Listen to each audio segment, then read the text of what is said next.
여러분, 대답을 바라고 하는 질문은 아니고 한번 질문을 해보겠습니다.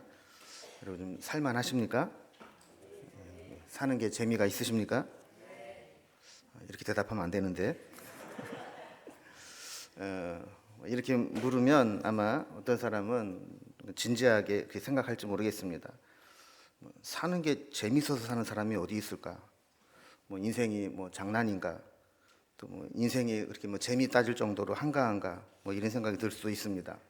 근데 만약에 우리가 이렇게 무겁게만 생각하면 가지나 쉽지 않은 인생 너무 버겁고 힘들지 않을까 하는 생각도 해봅니다. 그 사람들은 아마 의도하든 의도하지 않든 뭔가 자기만이 이런 즐거움을 찾을 것들을 찾고 거기에서 활력을 찾으려고 합니다. 여러분들은 어디에서 우리 인생의 즐거움과 가치와 의미를 두고 계십니까? 무엇을 하면 활력이 됩니까? 오늘 본문 27절에서 31절까지 보면 어떤 사람들은 결혼과 가정을 통해서, 어떤 사람은 세상 즐거움과 여가를 통해서, 어떤 사람은 감정을 따라서, 어떤 사람은 돈이나 재산을 매매하고 모으는 것들을 통해서, 어떤 사람은 취미나 좋아하는 것들을 사용하면서 즐거움을 찾으려 한다라고 이야기를 합니다. 사람마다 더 중요하게 가치를 두는 것은 다르겠지만 무엇인가에 어떤 마음을 두고 그거를 통해서라도 활력을 찾고자 하는 것은 우리 인간의 본성입니다. 어떤 것이든 우리에게 이런 것들이 한두 개 정도는 있어야 숨을 쉬고 살아갈 여유가 생기지 않겠습니까? 적당히 잘 활용할 수만 있다면 우리가 힘들고 무거운 세상 속에서도 지치지 않고 탈진되지 않으면서 지속적으로 살아갈 힘을 얻게 될 수 있습니다. 목사들끼리도 그런 얘기를 종종 합니다. 잘 노는 목사가 목회도 잘한다 하는 겁니다. 여러분 공감하십니까?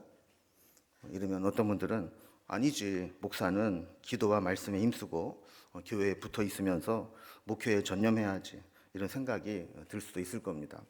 이게 맞는 말일 수 있습니다. 그렇게 해도 지치지 않고 그 자체가 행복하고 즐거운 사람은 365일 교회에 붙어 있으면서 목회에 전념해도 상관이 없습니다. 저 같은 사람이죠. 나다니는 거 좋아하지 않고 그냥 한 군데 있는 거 좋아하는 사람, 이런 사람 그렇게 해도 문제가 없습니다. 그런데 이게 또 안 맞는 사람도 있습니다. 잘 쉬지 못하고 여유가 없어서 덜 정신적 피곤에 쩔어 있고 생각이 그냥 경직돼 있고 마음이 막 지쳐서 누가 뭐라고 하면 막 감정적으로 막 폭발을 하게 되고, 또 이런 마음으로 막 목회를 하면서 교인들에 대해서도 나는 이렇게 힘들게 목회하는데 교인들은 헌신도 안 하고 열심도 안 내는 것 같고 막 왜 편하게 지내나, 이런 마음에 율법주의에 빠져서 볼 때마다 저 사람은 11조도 안 하고 저 사람은 기도도 안 하고 저 사람은 예배 때도 빠지고 이런 식으로 교인들을 대하면 거기에 무슨 은혜가 있겠어요.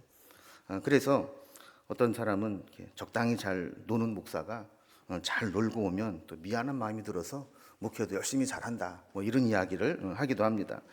근데 문제는 이렇게 활력소를 찾아 나가는 것까지는 좋은데 이 주객이 전도되면 문제가 된다는 거죠.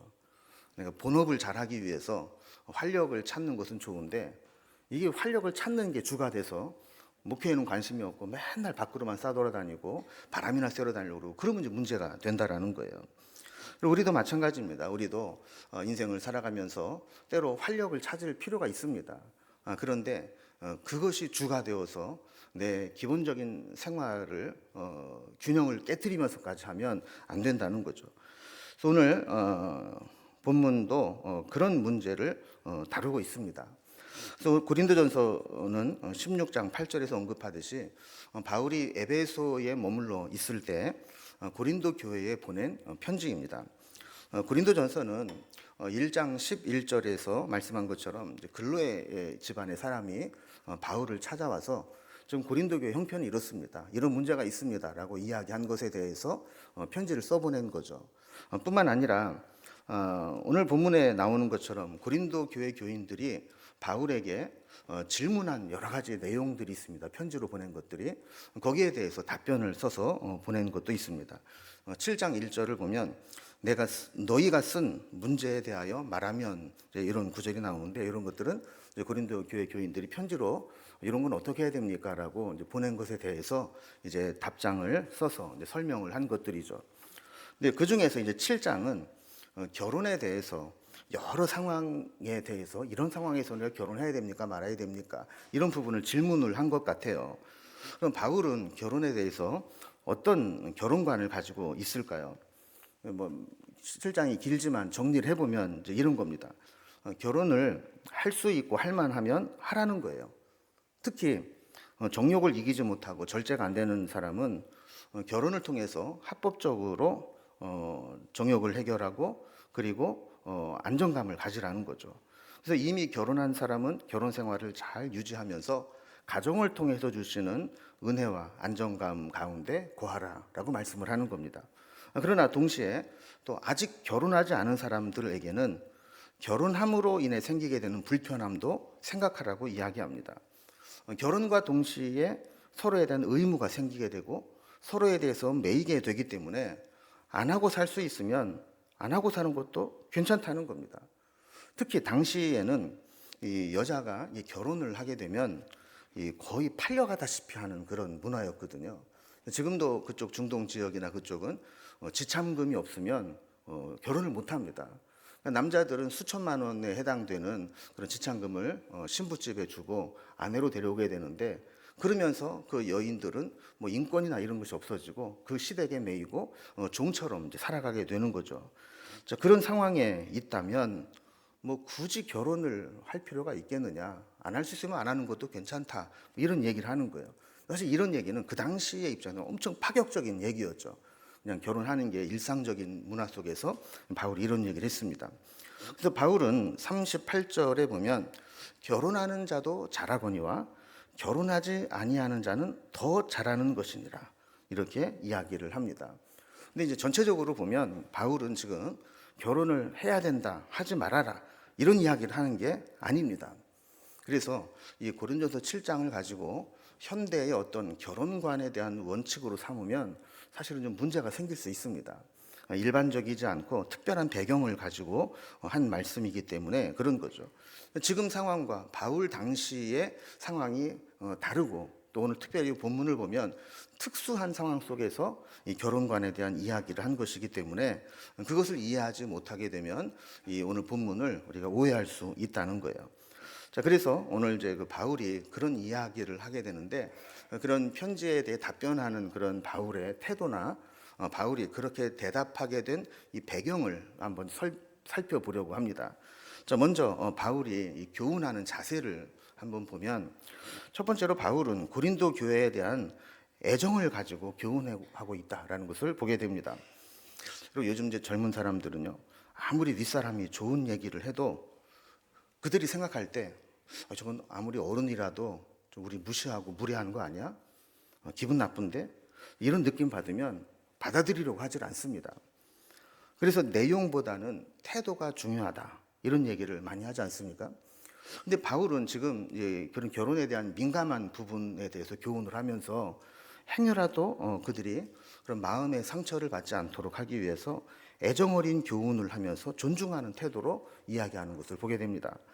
23절에 보면 너희는 값으로 사신 것이니 사람들의 종이 되지 말라 그랬어요.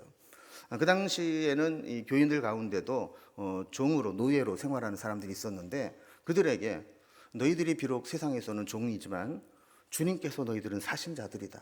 사람의 종으로 살지 말고 그들의 인격을 이렇게 존중해 주는 거죠. 또 28절 뒷부분에 보면 나는 너희를 아끼노라 그랬습니다. 근데 어떤 이야기를 하든지 그거는 너희를 아껴서 하는 이야기다. 너희를 아끼는 마음으로 정말 잘 되기를 원하는 것이니까 어떤 교훈을 하든지 그것 때문에 상처받지 말고 잘 되기를 바란다 하는 거죠. 35절에도 보면 내가 이것을 말하면 너희의 유익을 위함이요 그랬습니다. 그러니까 철저히 이 바울은 자기 입장에서 이야기하는 것이 아니라 듣는 사람의 유익함을 위해서 이야기하고 있다는 거예요. 여러분 우리도 바울의 이러한 태도를 배울 필요가 있습니다. 그래서 권위적으로 고압적으로 이야기하는 게 아니라 애정 어린 진심으로 상대방을 아끼듯 그리고 듣는 이에게 유익이 되도록 이야기를 하면서 상대방을 세워줄 필요가 있다라는 거죠. 두 번째로 바울이 어떤 권면하고 교훈하는 자세는 자기의 의견과 주님의 말씀을 이렇게 분명히 구별해서 교훈하고 있다라는 거예요. 고린도전서 7장을 보면 한 가지 재미있는 것은 그는 어떤 사안에 대해서 이야기를 할 때 이게 주님께서 주신 명령이냐 아니면 그냥 내 의견이냐를 철저하게 구분해서 설명하고 있는 것을 보게 됩니다. 6절에 보면 내가 이 말을 하면 그렇게 해도 좋다는 허락이지 꼭 그렇게 하라는 명령은 아니다. 이렇게 구분을 합니다. 또 10절에서도 보면 명하는 자가 내가 아니라 주시라. 이렇게 이야기를 하면서 이것은 사사로이 듣지 말아라. 주님께서 주신 명령이다. 라고 밝히고 있죠. 12절에서는 이는 주의 명령이 아니라 나의 말이다. 이렇게 이야기를 하는 것을 보게 됩니다. 그리고 12절에 보면 이는 주의 명령이 아니라 나의 말이라 하면서 이거는 그냥 신앙의 선배로서 하는 말이다라는 정도입니다. 25절에서는 처녀에 대하여는 내가 주께 받은 계명이 없으니 내 의견을 말하노라 이렇게 이야기를 하면서 이것은 주님의 말씀이 아니라 그냥 내가 살아오면서 경험하면서 느낀 것들이다라고 이야기를 하죠. 또 26절도 마찬가지입니다. 내 생각에는 이것이 좋으니 그러면서 바울은 이제 사안에 대해서 이야기를 할 때마다 이것이 주님의 불변의 말씀인지 아니면 내 개인의 의견인지를 구분하고 있는 것을 보게 되죠. 그러면 신앙인들이 흔히 범하는 오류와 실수 중에 하나는 자기가 하고 싶은 이야기를 성경 말씀을 인용해서 하면서 마치 자기 생각이 성경의 생각인 것처럼 그렇게 이야기하기 쉽다라는 거예요. 마치 자기 생각이 성경의 말씀과 동일한 것처럼 보이려고 포장을 하는 것이죠. 그러나 우리는 바울을 통해서 배울 것이 있습니다. 그래서 이것은 그냥 내 생각은 이렇다. 내 의견은 이렇다. 이게 좋겠다. 이 정도 해야지. 자기의 말이 마치 성경 말씀처럼 절대 불변의 진리처럼 이야기해서는 안 된다는 겁니다. 이렇게 바울은 상대방을 존중하고 배려하는 자세, 그리고 내 생각과 하나님 말씀을 철저하게 구분하는 자세, 이런 자세로 이야기를 했다라는 거예요. 자, 그러면 오늘 이 말씀을 하는 배경은 무엇인가? 이 교훈은 배경 내용적인 것을 보겠습니다. 세 가지를 살펴보는데 먼저 첫 번째는 임박한 환난에 처한 자들에게 주신 교훈이라는 겁니다. 그러니까 이 7장에 나오는 결혼과 또 이혼과 재혼과 이런 여러 가지 문제들은 이 평상시 보편적인 상황에서 통용되는 윤리가 아니고 위기의 때 임박한 환난을 앞두고 주신 말씀이라는 거예요. 윤리도 그렇지 않습니까? 평안할 때 적용되는 윤리가 있고 위기 때에 적용되는 윤리가 있듯이 삶의 원리도 마찬가지라는 겁니다. 26절을 보면 내 생각에는 이것이 좋으니 곧 임박한 환난으로 말미암아 사람이 그냥 지내는 것이 좋으니라 그랬습니다. 평상시에는 도움이 되고 자랑할 만한 것들이 위기 때에는 거추장스럽고 짐이 될 때가 있습니다. 또 반대로 평상시에는 부담스러운 것들이 위기 때에는 정말 반드시 필요한 것이 될 수도 있습니다. 가정도 마찬가지입니다. 평상시에는 가정이 큰 위로와 안정이 됩니다. 저 같은 이 성향은 제 아내와 가정이 없다면 혼자서 생활하거나 목표하는 것이 불가능했을 겁니다. 이럴 때는 가정이 꼭 필요하고 소중한 존재죠. 그러나 제가 가끔 그런 생각을 합니다. 하나님이 갑자기 나에게 목회 그만두고 저 선교사로 떠나라 그러면 어떡하지? 이런 마음이 가끔 들 때가 있어요. 그럼 그때 내가 선교사로 가겠습니다라고 결단할 수 있을까? 또 순교의 상황을 내가 맞이하게 된다면 나 혼자 살아갈 때라면 그래 내 한 몸 들여서 하지 이렇게 하지만 자녀들이 있고 아내가 있고 가정이 있으면 그것들이 오히려 내 중요한 헌신과 어떤 선교나 순교의 갈등 요인이 될 수도 있다라는 겁니다. 바울은 지금 이제 고린도 교인들에게 편지를 쓰면서 이제 곧 로마의 박해가 본격화될 것을 알았습니다. 그리고 전도 여행을 하면서 바울이 몸으로 체험한 것 중에 하나가 가는 곳마다 유대인들이 그렇게 못 살게 굴고 믿는 자들을 핍박하는 것을 체험한 상황입니다. 그리고 앞으로 예수를 믿는다라고 하는 것이 얼마나 큰 불이익을 가져다 줄지도 알았습니다. 특히 장사하는 사람들 같은 경우에는 이 길드 조직 같은 것들을 통해서 그들에게 통하지 않고는 장사를 못하게 했는데 믿는 자들은 끼워주지를 않는 거예요. 이런 상황들을 알고 있는 상황에서 굳이 그렇게 안 믿는 사람과 결혼을 해야 된다는 강박관념 가지고 꼭 해야 되겠느냐, 뭐 이런 이야기를 하는 거죠. 그러니까 지금 7장을 우리가 볼 때에는 일상적이고 평상적인 상황이 아니고 이렇게 임박한 환란에 처해 있는 자들에게 주시는 교훈이다, 이렇게 배경을 알고 읽으면 된다는 거예요. 자, 두 번째, 바울의 이 교훈의 배경은 때가 단축된 자들에게 주신 교훈이다라는 겁니다. 오늘 말씀 배경을 이제 29절 말씀을 통해서 보면 그 때가 단축하여진 고로, 이런 말씀이 있습니다. 그 때가 단축하여졌다라는 게 뭐냐면 주님의 오심의 날에 점점 가까워가고 있다라는 겁니다. 우리가 하루하루 살아간다라고 하는 것이 결국에 주님의 오심의 날을 기점으로 한다면 그 남은 날이 단축되어 가고 있다라는 것이죠. 그래서 우리는 언제라고 특정할 수는 없지만 주님의 날이 있다는 것을 우리는 압니다. 그러나 날짜를 알 수는 없죠. 그러나 분명한 것은 뭐냐면 하루하루 지날 때마다 오실 날과의 기간은 단축되고 있다라는 거예요. 이것은 어떻게 보면 이제 종말론적 신앙을 가지고 사는 것이다라고 생각할 수 있습니다. 여러분, 종말론적 신앙을 가지고 사는 게 왜 중요한가 하면 이 종말론적인 신앙으로 하면 풀리는 것들이 많습니다. 예를 들어서 삶이 무의미하고 좀 허무하게 느껴진다 그럴 때, 여러분, 내게 남겨준 시간이 한 일주일 열흘밖에 없다 생각하면 허무하다는 생각할 시간이 있을까요? 그 시간을 내가 어떻게 활용할까? 어떻게 쓸까? 여기에 우리가 최선을 다하며 살아가게 되는 겁니다. 때로는 내 마음을 상하게 해서 내가 저놈은 죽어도 용서 못해, 이런 마음을 가지고 있다 할지라도 주님 앞에 설 날이 한 열흘밖에 안 남았다 그러면, 그래, 나는 주님 앞에 서서도 나는 저놈 내가 절대 용서 못하고 왔습니다, 그렇게 얘기할까요? 아니죠. 풀고 다 풀고 주님 앞에 가려고 하지 않겠습니까? 또 이 세상을 살아가면서 다른 사람과 비교하면서 열등감을 느끼고 세상에 욕심이 생길 때에도 그 마음 계속 품고 살아갈까요?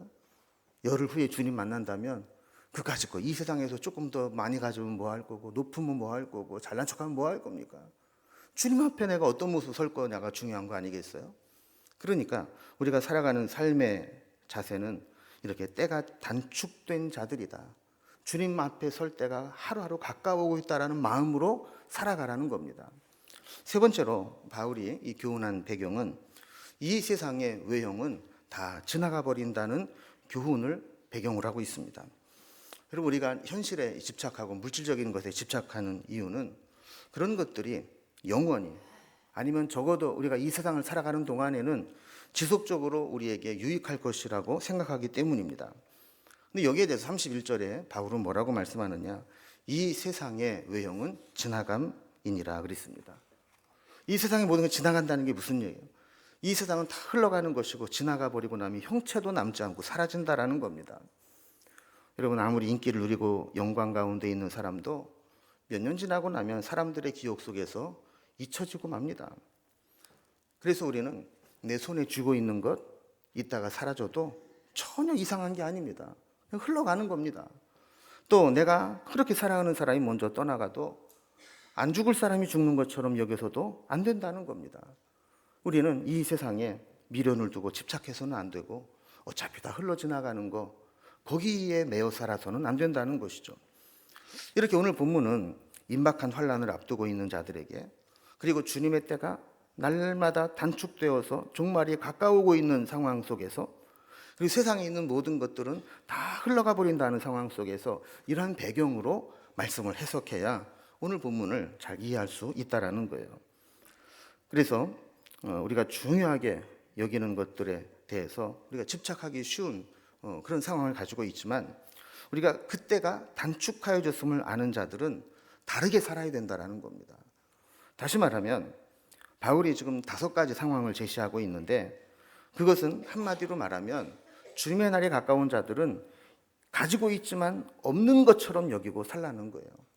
집착하지 말고 자유하라는 겁니다. 그것이 우리에게 일반적으로 필요하고 중요한 것일 것처럼 보일지 모르지만 그것에 집착하고 매워서 살아서는 안 된다는 거예요. 이거를 5가지 상황으로 설명하는데, 첫 번째는 안에 있는 자들은 없는 자 같이 하라 그랬습니다. 아까도 말씀드린 것처럼 결혼과 가정은 하나님이 주신 축복입니다. 그러나 환난의 때나 종말의 때에는 더 중요한 것을 위해서 이 가정과 결혼에 집착하지 말라는 거예요. 29절에 보면 안에 있는 자들은 없는 자 같이 하라고 말씀을 하죠. 왜 그러느냐? 32절에 보면은요, 결혼하지 않은 사람은 온전히 주님께 헌신할 수 있기 때문이라는 거예요. 그래서 결혼하지 않은 사람들은 주의 일을 염려하며 살아가고 어떻게 하면 주를 기쁘시게 할까를 생각하며 살아가게 됩니다. 그러나 결혼한 자는 어떻게 됩니까? 가정에 매이게 됩니다. 33절을 보면 장가간 자는 세상 일을 염려해서 어떻게 하면 아내를 즐겁게 하고 기쁘게 할까? 이 아내에게 매이게 된다라는 거예요. 34절에 보면 결혼한 여자는 어찌하면 남편을 기쁘게 할까 하면서 염려한다라는 겁니다.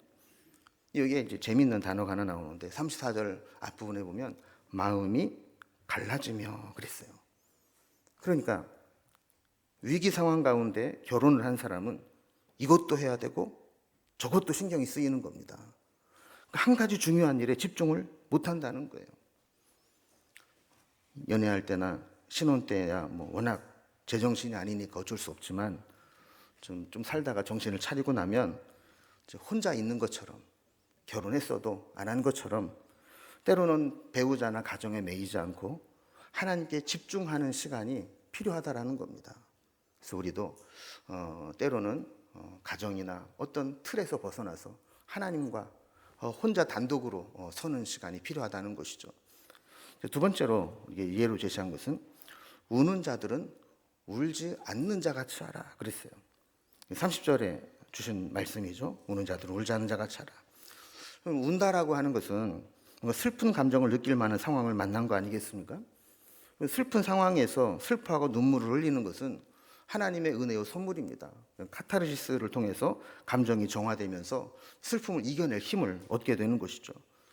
그러나 그렇다고 해서 슬픔에 매몰되어 주저앉아 있어서만은 안 된다는 겁니다.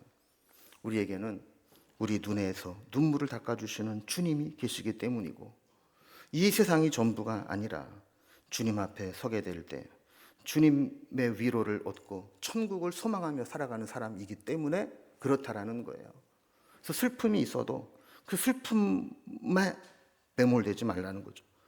세 번째는 기뻐하는 자들은 기쁘지 않은 자 같이 하라 그랬습니다. 30절에 계속 이어서 말씀하죠. 기쁜 자들은 기쁘지 않는 자 같이 하라. 그럼 우리는 즐거움을 추구하며 살아갑니다. 또 우리가 기도하는 제목들도 보면 하나님 우리 좀 고생 좀 하게 해주세요. 우리 힘들게 해주세요. 이렇게 기도하는 사람 없잖아요. 다 기쁘고 즐겁게 살아가도록 기도합니다. 그러나 주님의 오심이 가까이 오게 되면 세상 즐거움과 쾌락에 빠져서 살면 안 된다는 겁니다. 그것이 우리의 인생의 목적이 되면 안 된다라는 거예요. 우리는 세상의 즐거움과 위로를 찾기보다 주님의 위로와 은혜를 바라고 살아야 하고 주님께서 주신 은혜를 주님을 위해 살아가야 주님 앞에 설 때 우리의 삶이 의미 있게 된다는 겁니다. 또 우리는 좋은 일을 자주 만나면 교만해지기가 쉽습니다. 그래서 기쁜 일을 만날수록 아무 일도 없는 것처럼 겸손하게 자기 자신을 지키라는 이야기입니다. 네 번째 예로 든 것은 매매하는 자들은 없는 자 같이 하라 그랬습니다. 30절에 계속 이렇게 말씀하시는 거죠. 매매한다라고 하는 것은 사고 파는 것들을 통해서 소유를 늘려가는 것을 이야기합니다. 이것도 우리가 살아가는데 필수적인 것들입니다. 그런데 만약에 여기에 우리가 집착하고 살아가게 된다면 정말 중요한 것을 못한다는 거예요. 누가복음 14장에 보면 잔치에 청함받은 비유가 나오지 않습니까?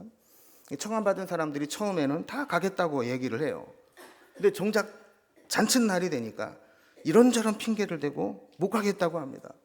나 밭을 샀으니까 그 보러 가야 됩니다. 나 지금 소를 샀는데 시험에 보러 가야 됩니다. 나 장가 가서 지금 못 갑니다. 이러면서 핑계를 대면서 결국에 초대받은 사람은 한 사람도 참여하지 못한다는 거예요. 여러분, 우리가 이런 예를 들어 생각할 수 있습니다. 어떤 사람이 큰 부를 꿈꾸며 열심히 노력해서 재산을 증식하며 살아갑니다. 누군가로부터 이 주식을 사면 대박 날 거라는 소식을 듣고 열심히 그 주식을 모아갑니다. 그런데 어느 날 갑자기 그 주식이 상장 폐지가 되어버렸습니다.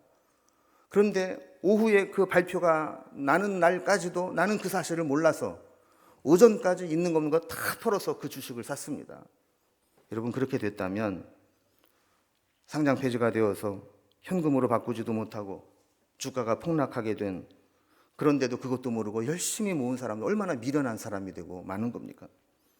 그래서 마지막 때 경제 생활을 하는 것 중요한 일이지만 그것이 내 인생의 목적이 되고 돈 버는 것이 내 인생의 가장 중요한 가치가 되어서는 안 된다라는 것이죠.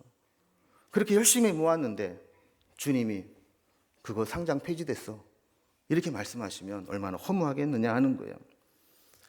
마지막 5번째로 드는 예는 세상 물건을 쓰는 자들은 다 쓰지 못하는 자 같이 하라 그랬습니다. 31절에 주신 말씀이죠. 세상 물건을 쓰는 자를 다 쓰지 못하는 자 같이 하라. 이 세상만 바라보고 살아가는 사람들은 물건을 모읍니다. 어떤 것들을 소유하려고 합니다. 내 것이 꼭 필요해서만이 아니라 과시와 욕심을 위해서 가지려고 하는 사람들도 있습니다.